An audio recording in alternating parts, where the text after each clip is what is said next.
You are 14, a girl of ribbons and rehearsed smiles, trained to curtsy at the right depth, to eat only what is offered, to laugh when expected. Your hands still smell faintly of beeswax from the altar candles you touch before leaving Vienna. You keep them folded in your lap as the carriage rattles toward France.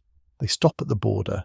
The delegation is waiting, powdered wigs, gloved hands, eyes that never blink. A woman steps forward. She speaks French, not German. You understand some of the words.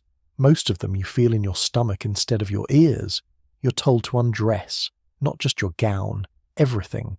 Jewellery, hair ribbon, slippers, even the thin cloth stitched with your name by your mother. You hesitate. You're cold. The grass beneath your bare feet is damp with morning dew. The women around you nod as if this is normal. It is for them. You're told this is tradition. A foreign bride cannot carry anything Austrian into the kingdom. Not a pin, not a word, not a name. A screen is held up. You remove the last layer of silk. Someone clucks their tongue at the sight of your posture. You stand straighter. They redress you in French fabric. Heavier. Stiffer. The lace scratches. The shoes don't fit. They repowder your face, curl your hair again, fit a tiny glass earring into your lobe. They don't speak to you unless giving instructions. When they're done, they step back and murmur approval. You're no longer Maria Antonia of Austria. You're now Marie Antoinette, Dauphine of France. They say it as if it is a gift. You're led back to the carriage. The seats are now upholstered in blue silk embroidered with the fleur-de-lis. Your maid is gone, replaced by a girl you do not know. She doesn't smile. Versailles rises like a lie, gold dripping from every ledge, windows tall as monuments, fountains that spit water like veins cut too wide. You expect warmth. Instead, the halls are colder than marble should be. Voices echo. The smell is strange. Powder, sweat, flowers dying in bowls too grand to throw away. They parade you down corridors too wide to walk alone. People line the sides. They nod, they stare. You feel their eyes run over your dress, your hairline, your hips. You smile. You were taught to. In the Hall of Mirrors, you're presented to your husband, Louis Auguste. Awkward, pale. He bows. You curtsy. Your hands never touch. They lead you through endless rooms, explain nothing, laugh gently when you make mistakes. A woman tells you how to breathe when the king enters. A man shows you how to sit so your skirts don't wrinkle the embroidery. At night, you sleep in a bed carved for a queen. But no one tells you who you are now. They just expect you to already know. You stare at the ceiling. You don't feel royal. You don't feel Austrian. You don't feel anything at all. The years arrive without warning. One day you are the new girl in silk, and the next they call you old without ever using the word. You grow into your body. Your voice deepens. You learn how to command a room, but no one listens differently. Louis Auguste marries you, as promised. The wedding is a blur of velvet and ceremony. You wear diamonds at your throat and prayers under your breath. That night, they undress you again, though not for tradition this time. Ladies linger in the room to observe. They light candles and nod. He enters. He says nothing. And then, nothing. For weeks. For months. For years. He avoids you gently. He speaks of clocks, of hunting, of nothing that touches the body. He eats beside you in silence. He bows correctly, smiles politely, but never reaches for you. You lie in the same bed. He turns to the wall. No air comes. You are queen now, but only in title. A wife without a marriage, a queen without children, a woman without power.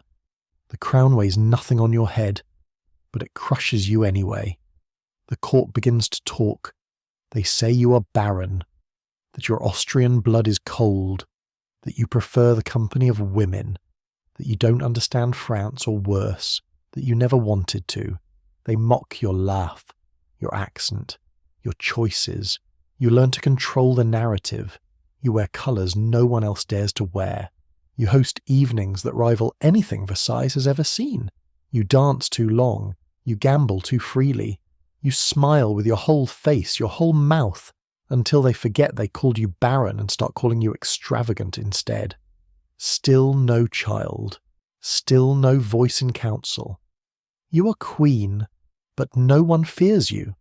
They tolerate you the way one tolerates a chandelier, decorative, expensive, untouchable, and slightly in the way.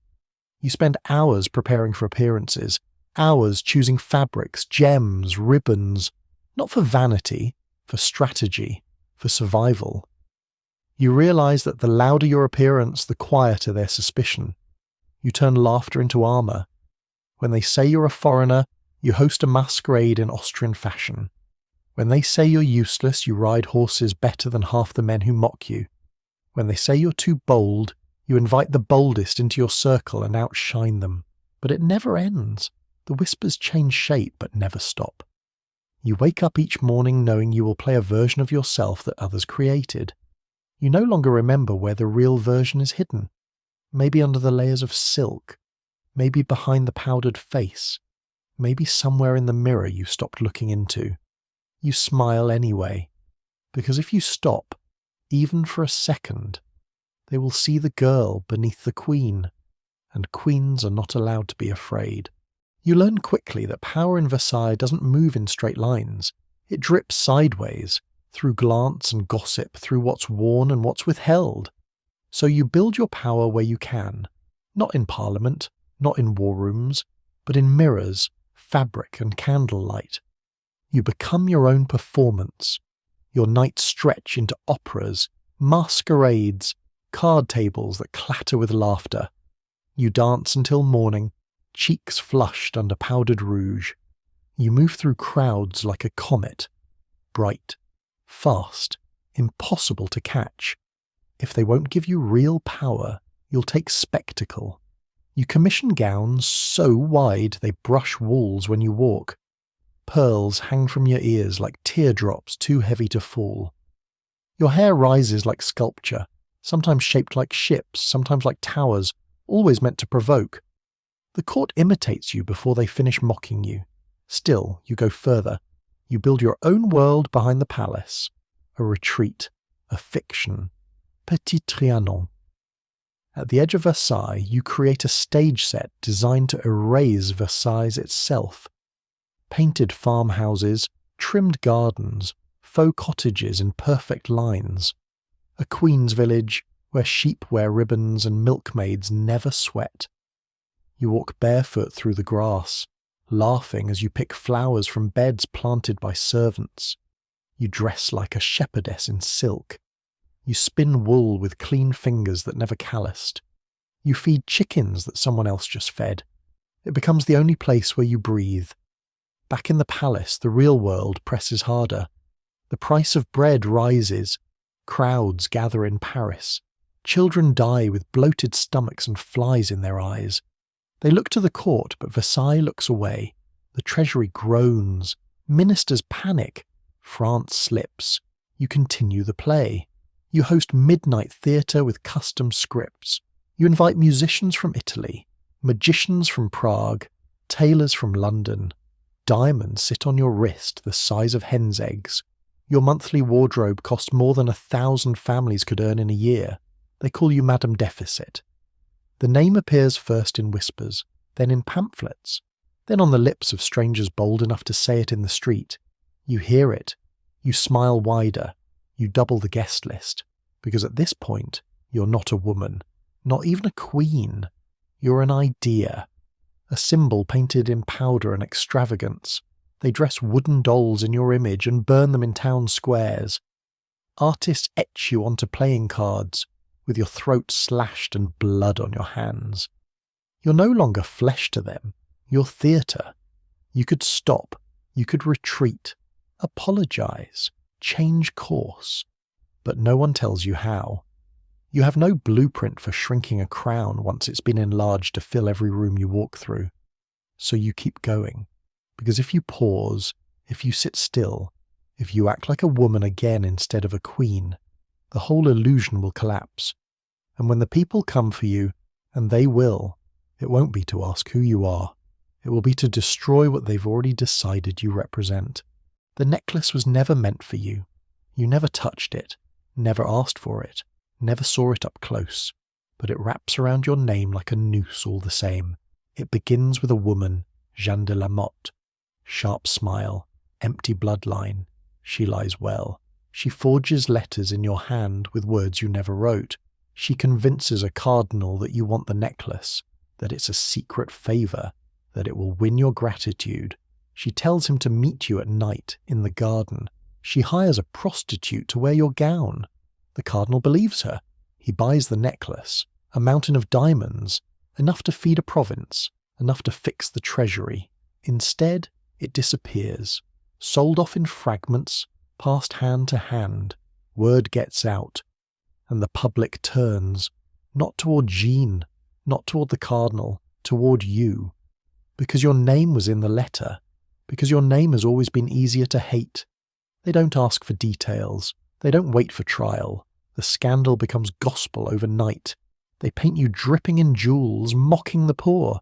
They draw you half naked, lounging on thrones made of stolen coin. You become the villain in a story you didn't write. You try to respond. You appear in court. You speak clearly. You say, I never asked for it. You say, I never wore it. You say, I have been wronged. But truth dies faster than rumour. The people do not care that you were framed. They only care that you could have done it, that it fits, because they already believe you are greedy, because they already believe you are false, because they need you to be those things, so they can explain their suffering. And now they have proof. Mocking pamphlets litter the streets. They call you whore. They call you thief. They print images of you with open legs and hollow eyes. They imagine your voice saying things you never said. The filth spreads faster than bread. In the salons they whisper about your lovers. In the taverns they cheer your eventual death. Even your allies grow quiet. You sit in your chambers. You hold the official report. You read the sentence that clears you of guilt. It should feel like victory. It feels like silence. Because truth has no stage. Only reputation does, and yours is lost. You begin to understand the rules now. In this game, what matters is not what you did, but what you seem capable of. Not your choices, but their assumptions. Not the facts, but the feeling they carry when they say your name. You stare into the mirror. Your own reflection blinks back. It looks like you, but it isn't. It's the version they invented. The one they dress in diamonds and strip in cartoons. The one who smiles while France burns. And you know now, you will never get her back. You stop calling them friends, not because they leave you, but because they never arrive fully. At Versailles, betrayal is soft. It doesn't scream. It leans close and whispers compliments. It smiles across the table. It hands you a glass of wine and asks how you're sleeping. Then it walks away and repeats your sigh to someone else, twice as loud and half as kind. You learn the language quickly. You watch the ladies in waiting, how their eyes linger too long, how they remember what you wore, what you drank, what you touched. Then share it as if it means more than it did. One curtsies in the morning and writes to a pamphlet printer by evening. Another bows before you, then shares your tears with the king's mistress. You try to test them.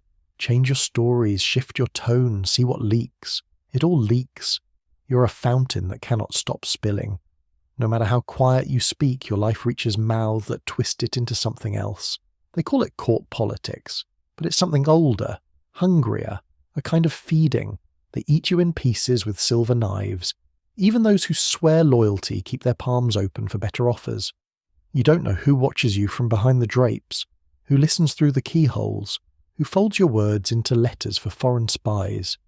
Every touch feels false. Every smile carries conditions. You feel the eyes of 100 people on your skin, and none of them belong to someone who would bleed for you. The rumours get worse.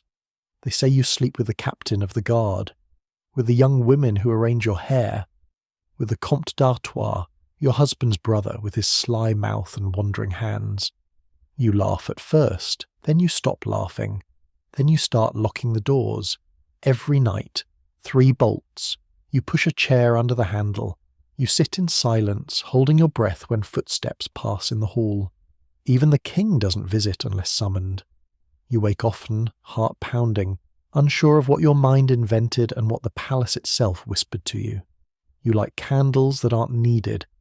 You stop writing letters by hand. You sleep less. In the mirrors, your reflection grows thinner. Your lips crack under powdered rouge. You run your fingers along your ribs and feel the sharpness of a queen growing hollow. You keep smiling during the day. You wear your best dresses. You play the harp. You hold your son when he cries. You kiss your daughter's hair and tell her stories with soft endings. But you wonder sometimes if the walls are closing in, not because the palace is shrinking, but because the circle of trust is now just you and no one else. Even your shadow seems to stand farther away. It starts with bread. Always bread. The price rises, then the anger, then the smoke. You hear it from the windows first, distant roars like waves breaking somewhere beyond the gardens. Then the word reaches the palace. Paris is burning. The people have stormed the Bastille, heads on pikes. A fortress collapsed. You try to speak. You write letters. You beg the king to act. He hesitates. He frowns. He says, "Let's wait." You plead again. He sleeps on it. The court fractures. Ministers resign. Others disappear. You hold secret meetings. You send messages beyond the border. You write in cipher. You hide them in the hem of your dresses. But it's too late. The crowds grow. They become an army. A river of bodies moving toward Versailles. Men with muskets. Women with knives. Children with stones in their fists. The soldiers who once bowed to you now stand frozen at the gates. Some drop their weapons. Others join the mob. You don't sleep the night they arrive. They break down the palace doors just before dawn. Screams echo through the halls. Blood pools under tapestries. The guards are slaughtered. You grab your children. You flee to the king's chambers. The noise follows you, boots against marble, the ring of metal, the raw-throated sound of rage finally given form. You stay there for hours, locked in a room with your family. The mob surrounds you. They chant your name, but not with love. They call for your head. They call you foreign whore, monster, tyrant. You hear your children begin to cry. The king folds his hands. He says nothing. Eventually you're brought out onto a balcony. You're told to show yourself, to bow, to smile. You step into the cold morning air and see them. Thousands. Eyes lit with something older than hate. Something like hunger. You curtsy. You force a smile. They roar louder. Then they demand you come with them. Not just you, all of you, to Paris. They march you through the countryside like war trophies. Your carriage lurches forward. Outside, women walk barefoot beside you, holding pikes with severed heads mounted on top. One of the heads belongs to a guard. You knew his name once. You look away. The crowd jeers as you pass. Some throw dirt. Some spit. Some just watch. Their faces quiet. Not angry, just finished. When you enter the city, the smell of smoke clings to your skin. People line the roads like it's a parade. You hold your son in your lap. He's too young to understand. He waves once. Someone throws a rock. It hits the side of the carriage. No one stops them. You're taken to the Tuileries, a palace turned into a prison. The guards don't smile. The rooms are stripped of splendour. No mirrors, no silk, no more gowns delivered each morning. You sleep in wool. You eat grey bread. You ask for books. They bring you none. You ask for music. Silence. You're not queen here. You're the woman they blame for the hunger, the Austrian, the parasite, the ghost of privilege walking on borrowed time. At night, you hear the cries of crowds in the streets. They gather every evening now, chanting outside your window, telling stories about you that grow wilder by the hour, that you bathe in milk while children starve, that you sleep with soldiers and smuggle gold out in coffins, that you plotted every famine, every war. You try to write. The ink is watery. The paper is thin. You keep the letters short. You start burning some of them before you finish. You wake every morning expecting to die. But they haven't killed you yet. They let you rot first. They strip your titles. They take your money. Then they take your husband. One morning you wake and he is gone. You ask where. They don't answer. You're no longer Marie Antoinette, Queen of France. You are prisoner 280, and the people outside are still not satisfied. They come for you at dawn. You're pulled from your cell half-dressed, hair uncombed. The guard doesn't speak, he just gestures. You follow him barefoot down a corridor that smells of damp stone and something older, like mould, like blood. They bring you into a room too small for its purpose. The courtroom is crowded. Men in coats lean forward with sharpened smiles. Spectators push toward the railing. Their breath hangs in the air. The windows are shut. There's no oxygen, only heat and accusation. You're told to stand. Your chair is small, splintered, deliberate. They read your name. Then they start tearing it apart. They say you conspired with Austria, that you sent secrets across enemy lines, that you starved the people, stole from the treasury, betrayed the nation that adopted you. Then the worst comes. They accuse you of incest with your son, a boy who still sleeps curled into his thin blanket at night, thumb tucked under chin.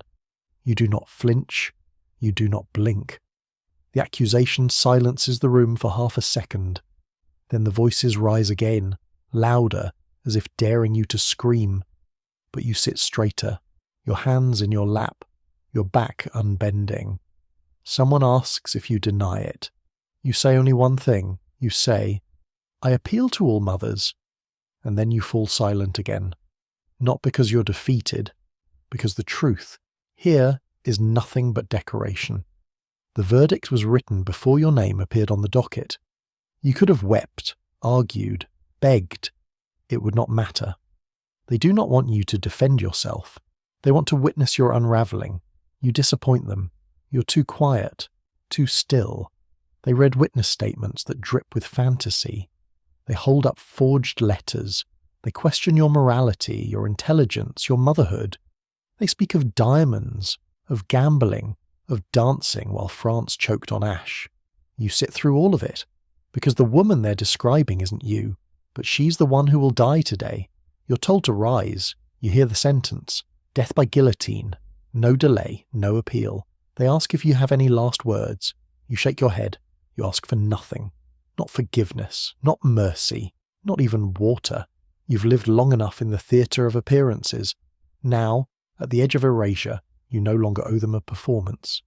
The bailiff gestures toward the door. You walk through it without help. Your shoes echo softly behind you. You do not look back. There's nothing left to see. It is October. The air bites. You are woken before the sun. The cell is cold, the straw damp. A single lantern flickers in the corner. They open the door without warning. You're told it's time. No one says your name. You sit on a wooden stool while they cut your hair. It falls in clumps around your feet. Powdered curls, yellowed ends, pieces of a crown that no longer exist. The blade scrapes close to the scalp. You bleed, just a little. No one wipes it away. They tie your hands behind your back. You want to ask for gloves, not for warmth, just dignity. But your lips stay closed. There's no room for vanity now. You're not a queen. You're just a body they're about to end. They lead you outside. The sky is grey, heavy. Rain threatens but doesn't fall. An open cart waits. You step in. The rope around your wrists bites deeper when you sit. 2 guards ride beside you, but they don't look at you. Not out of respect, out of fear. No one wants to meet your eyes today. The wheels turn. The street is already lined with people. They scream the names they made for you. Madame Deficit, Austrian Witch, Whore of Versailles. Some throw rotten vegetables. Others spit. One boy throws a stone. It misses, barely. The crowd cheers anyway. You don't flinch. You sit straight. Your chin is high. The cart moves slowly, deliberately. Every minute is drawn out like string unravelling from your skin. You hear laughter. You hear weeping too, but it's distant, hidden in doorways, behind closed shutters. Not everyone here came to see you fall, but no one dares to stop it. You catch your reflection in the shop window. You barely recognize the woman inside. She's pale, hair shorn close like a prisoner, cheeks hollowed, lips dry. But the eyes, those still hold. They stare back steadily, unbroken. The guillotine rises in the distance. Wood, steel, simple, efficient. You keep your gaze fixed on it, not as a challenge, just a choice. They've taken everything else. This is yours to give. The cart stops. A man offers his hand to help you down. You don't take it. You descend on your own, feet light on the platform, body steady despite the shaking in your knees. The crowd leans forward. You ignore them. You don't look back. You don't close your eyes. The executioner steps toward you, cloth in hand. He reaches for the blindfold. You say, "No." He hesitates, then nods. You kneel without help. The wood smells of old blood and vinegar. You place your neck in the cradle. Your skin touches iron, cold, honest. Above you the blade waits. You exhale once and let them end it. It happens faster than you expect. The crowd holds its breath. Not in mourning, in hunger. They want spectacle. They want sound. They want to see the fall. They don't care about the name they're about to erase. You feel the damp wood press against your throat. The executioner adjusts your position. His hands are rough, practiced. You hear his footsteps step back, feel him take distance, just enough. Then the sound, a crack of metal, a pause, longer than breath but shorter than thought. Then the drop. The blade screams down the track, air splits, wood groans, steel meets flesh. You feel nothing, then everything.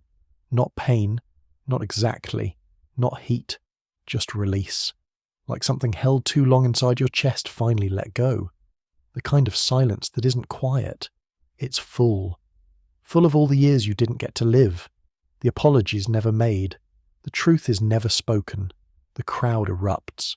A cheer, thick and deep, rising from every throat at once. They've done it. They've killed the queen. They've killed the witch. They've killed hunger, despair, corruption. At least in their minds. Your body is already being taken away. Blood soaked into straw. Your head is displayed for proof. A symbol decapitated to cleanse the air. But symbols don't bleed. You do. Somewhere a printer sets type. Your death becomes ink before your body cools. Marie Antoinette executed. Justice served.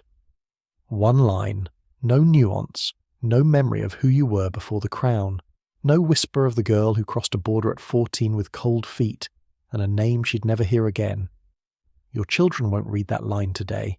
One locked in a prison cell. One is already dead. The silence that follows the crowd's cheer is worse than the roar, because it means the world has already moved on. You're gone. And yet, behind the cheers and the headlines, the fear lingers. The questions remain. Not about your guilt, but about what it means to kill a queen and find nothing fixed afterward. The sky doesn't change. The hunger doesn't lift.